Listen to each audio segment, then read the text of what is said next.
12 years old, and I beat cancer, and that's not all. WVU Children's Hospital has saved our child's life 3 times. And it started with that helicopter ride to Morgantown when he was just a couple hours old. They should have put pulmonary arteries there. Pulmonary valve did not open, therefore his right ventricle had not grown. The right ventricle just wasn't there. This is a life-threatening condition unless some temporizing measures are put in place. He actually was in respiratory difficulty, lacking great amount of oxygen.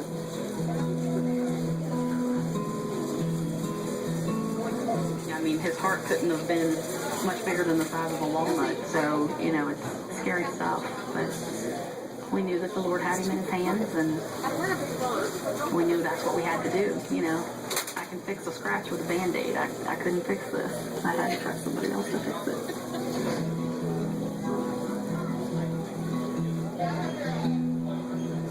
We were able to jump up there and see him real quick, and she told us right there in the hallway, she said they were able to save the ventricle.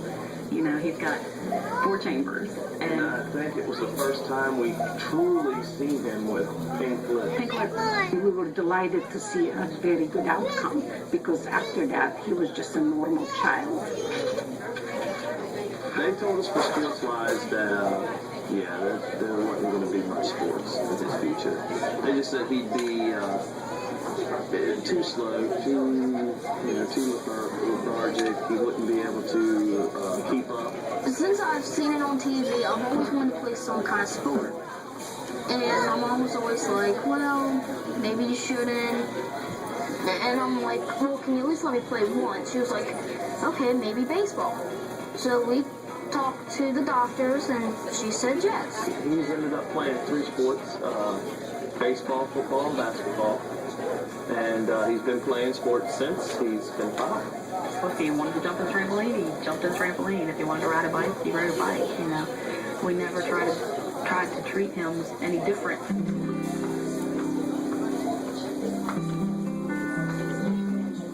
My mom was rubbing his neck and felt the lump, and she brought him down to me, and she's like, "You need to feel this lump on his neck." Jordan was diagnosed with Hodgkin's disease, but it was a very rare type of Hodgkin's disease. It's called nodular sclerosing lymphocyte predominant Hodgkin's lymphoma, which is an indolent disease in children. Cancer is a scary word for anybody. It's an extremely scary word for a 12-year-old. And it's hard as a mom when your child looks at you and says, "Mom, am I going to die?" My first reaction was, Mom, am I going to die? And she was like, no. I'm like, no. I thought there was only one type of cancer at first. And then once when Dr. Paul told me everything, I felt actually better once when he told me that it wasn't severe and it was just the stage 2 and it wasn't bad at all.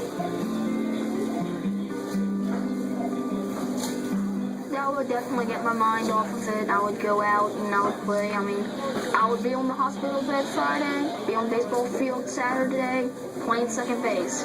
The night he lost his hair, it was in the middle of a baseball game. And he came over to me and took his baseball hat off, and it was just full of hair. But he was there with his friends. He was doing something he loved doing. And those children were able to be a part of that, part of his life with him.